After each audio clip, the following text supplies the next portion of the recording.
À Colobrières, dans le massif forestier des Maures, c'est l'événement le plus attendu de l'année. Au cours de 3 dimanches d'octobre, la commune met à l'honneur la châtaigne sous toutes ses formes. Car ici, le fruit, au-delà d'une tradition, est une passion, une flamme, une marque de fabrique, ancrée dans le terroir et qui se transmet de génération en génération. Ça me tient à cœur, je sais que mes grands-parents le faisaient déjà, mon arrière-grand-père aussi, et puis ça me fait plaisir. Elle est connue dans la châtaigne, dans les châtaigniers. Depuis qu'elle est toute petite, on la trimballe dans les châtaigniers. Quand elle était bébé, on l'asseyait dans les châtaignes. Enfin voilà, on perpétue les traditions, on continue tant qu'on peut. Ce jour-là, 10 000 visiteurs se pressent dans les rues du village, à la découverte des 150 stands et en quête de gourmandise. Ça fait des années qu'on voulait venir. Et puis là, on découvre, il y a des bons produits, on se régale. Il y a du monde, donc c'est un beau succès. Hein. Parmi les exposants cette année, le village de Sassette, en Toscane, haut lieu de la châtaigne. Christiane Amran, la maire de Colobrières, et son adjoint Serge Sauvert célèbrent ce patrimoine commun.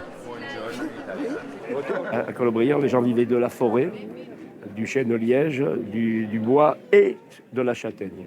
Donc pour nous, c'est resté, même si ça a perdu de son importance sur le plan économique, ça reste l'image très forte de notre village, c'est notre identité. Ces fêtes de la châtaigne, elles ont des très grosses retombées sur le village. Moi j'ai toujours dit, c'est l'usine qu'on a. Elle est là, économiquement, vous le voyez au nombre de personnes qui sont là, de stands, de réservations. Je disais tantôt, il y a plus de monde à Colobrières au mois d'octobre qu'au mois d'août. Alessio Anselmi et Serge Sauvert se sont rencontrés à Gênes en mars 2024 dans le cadre de Festa, un projet européen qui vise à renforcer les liens entre fêtes traditionnelles. Et entre Sassette et Colobrières, le courant est tout de suite passé. Ce qu'ils faisaient autrefois, c'était uniquement de la farine, seulement avec de la farine de châtaigne. Ça ressemble beaucoup à Colobrières, à ce qui se faisait. Ce qui se faisait. Oui, c'est ce que j'ai dit. La seule manière, c'est de faire des choses comme nous l'avons fait aujourd'hui. Des associations, impliquer davantage de personnes, échanger des idées et les transmettre aux jeunes, afin que tout cela continue à vivre. D'ici 50 ans, je veux qu'il y ait encore ici une fête comme celle-ci, où l'on raconte nos traditions. Le projet Festa réunit des fêtes de Toscane, Ligurie, Sardaigne, Corse et Var, avec l'ambition de promouvoir un tourisme hors saison et hors des sentiers battus. Il y a ce lien, cet itinéraire que nous avons créé entre les 19 fêtes transfrontalières, donc franco-italiennes. L'objectif, c'est justement de faire perdurer ces liens, de créer un réseau pour qu'elle continue au-delà du projet qui va se terminer en début de 2026, de créer des liens, de créer éventuellement des jumelages. On a beaucoup à apprendre de vous, de tous les agriculteurs qui êtes à Sassetta. Je ne connais pas Sassetta. On ira, donc Serge va y aller avec une délégation. Non, mais avec une délégation, mais j'aimerais bien qu'on puisse s'inspirer de ce que vous faites. En Toscane, 2 semaines plus tard, Alessio retrouve Serge et Antoine, venus de Colobrières. Et pas franchement dépaysés, tant la châtaigne est omniprésente à Sassette. Ici aussi, la fête est bien rodée, les visiteurs moins nombreux qu'à Colobrières, mais tout aussi enthousiastes. On a un peu l'impression de revenir en arrière dans le temps. C'est vraiment un petit village accueillant. Tu respires cette atmosphère. Une belle atmosphère, et on mange bien. Oui, surtout. L'autre vedette de la fête, c'est la polenta, préparée dans la plus pure tradition, au feu de bois et en quantités impressionnantes. Alors hier il en a fait 2 et aujourd'hui 3. 3 fois 65 kilos de polenta pour aujourd'hui. Comme ça. Alessio est à la manœuvre pour coordonner l'équipe de 60 bénévoles. Ils viennent spécialement pour aider pendant les fêtes. Et pour nous, c'est vraiment quelque chose qui nous remplit le cœur et l'âme de gratitude. Nous sommes très attachés à ce village. C'est un village vraiment accueillant. Il t'accueille à bras ouverts comme une famille. Et donc c'est vraiment une très belle chose de pouvoir faire ça aussi.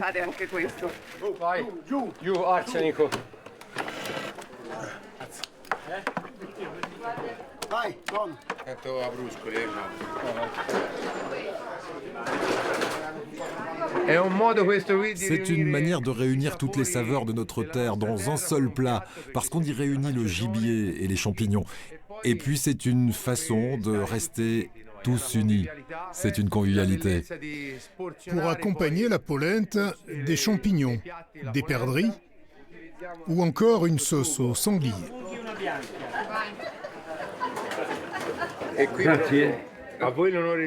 À toi l'honneur de goûter s'il est bon. Il est bon. Buonissimo. C'est important qu'ils viennent chez nous, que nous puissions confronter nos pratiques respectives, nos façons d'être, de vivre. Mais on a beaucoup de similitudes avec eux, beaucoup de traditions, encore que ils sont restés plus authentiques que nous. Nous, on a perdu pas mal de choses par rapport à eux. À Colobrières, la visite d'Alessio Anselmi a été aussi l'occasion de parler sylviculture avec Olivier Cadic du syndicat des producteurs de châtaignes du Var. On a fait beaucoup d'élagage pour repartir sur des arbres plus vigoureux, plus sains. Dans mon village aussi, on a remis en valeur de vieilles châtaigneraies. Et au bout de 5-6 ans, la production a commencé à repartir avec du beau calibre. Et là maintenant, ça fait donc 19 ans qu'on s'est lancé dedans. On a les résultats maintenant. Il y a 900 hectares de châtaigneraies à Colobrières. Laurent Jartoux a remis cette parcelle en production il y a quelques années. Ici, les arbres sont tous greffés. Bon, là, elles ne sont pas très grosses, mais pour faire un marron, de toute façon, c'est pas un problème. Mais d'en voir autant, il y a longtemps qu'on n'avait pas vu autant. Laurent produit essentiellement de la crème de marron, vendue en grande partie lors des fêtes de la châtaigne. Aujourd'hui, j'ai fait le tour de la fête, il y a quand même énormément de jeunes du village qui travaillent aujourd'hui. Donc, par rapport à d'autres villages que je connais aussi, là, en fait, il y a pas de la châtaigne permet quand même à pas mal de gens de travailler, d'avoir une activité, peut-être, même si ce n'est pas sur toute l'année, mais au moins de se faire de l'argent de poche. Je vois beaucoup de jeunes du village qui travaillent aujourd'hui, quoi. Laurent Jartoux propose aussi des visites guidées de la châtaigneraie, l'occasion de faire découvrir une activité souvent méconnue. Un châtaignier, on est dans un verger et c'est une production agricole. On fait la distinction avec les châtaigniers qui poussent spontanément dans la forêt, qui eux vont faire du bois. La visite se poursuit par une balade entre des arbres remarquables, suivie bien sûr par une dégustation. Ce qui a été étonnant par contre, c'était... Ça fait 50 ans que je viens à Colobrières, j'avais jamais visité un châtaignier. On va visiter les stands après, mais on aime bien aussi comprendre un peu mieux comment ça fonctionne, visiter la châtaigneraie et tout ça. Donc c'était l'occasion aussi de lier l'utile à l'agréable et d'en savoir un peu plus. De l'autre côté du golfe de Gênes à Sassette, nous retrouvons Serge et Alessio au cœur de la châtaigneraie qu'exploite Cecilia Cresci. Quest'anno è un'annata molto buona per le castagne, per noi. Cette année, elle était très bonne année pour la production des châtaignes. Chez nous aussi. Nous aussi, on a eu beaucoup. On a eu la pluie. Ici, on procède encore au séchage traditionnel de la châtaigne en vue de la production de farine qui servira à confectionner des pâtes ou des biscuits. En français, c'est un séchoir, mais nous, on appelle ça une clé. In Colobrières, le clé. Et quel âge tu as? Quanti anni hai? Io 40. 40? Ah, si. Brava. Oui, chez nous, c'est fini, ça. Terminé. Brava. Chez nous, c'est terminé. Trop difficile, trop... On fait plus rien. Il faut en effet alimenter le feu 2 à 3 fois par jour.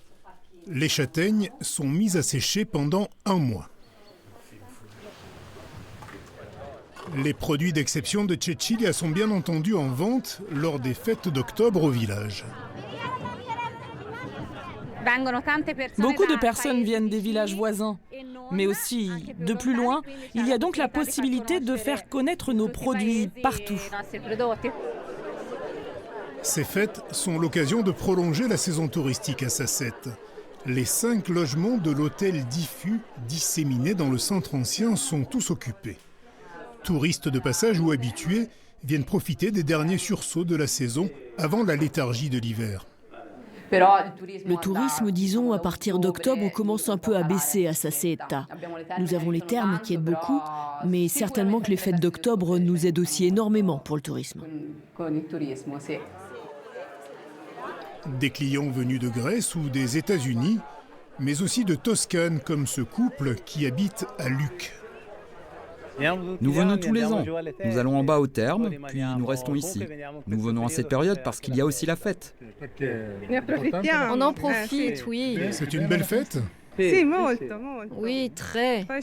Et puis on mange bien. Et il y a de la vie dans le village. De la vie qui va bientôt s'accélérer au moment du temps fort de la fête. Une course d'ânes. Les différents hameaux de Sasset s'affrontent sur le modèle du Palio de Sienne. Des traditions au cœur du projet Interrégional Fest qui rassemble ce jour-là les Toscans de Sasset, les Varois de Colobrières et des Corses venus en voisin. Un des livrables de Festa, c'était aussi de créer en fait un circuit touristique mais durable, avec des activités durables, avec la promotion de petits gîtes en fait, de petites activités et la visite d'artisans locaux en fait justement pour qu'ils puissent continuer à montrer leur savoir-faire. On s'aperçoit qu'il y a une demande de plus en plus forte aussi de la population, des touristes qui viennent chez nous en fait, de sortir un petit peu du tout tourisme bord de mer et d'aller un petit peu plus vers le rural.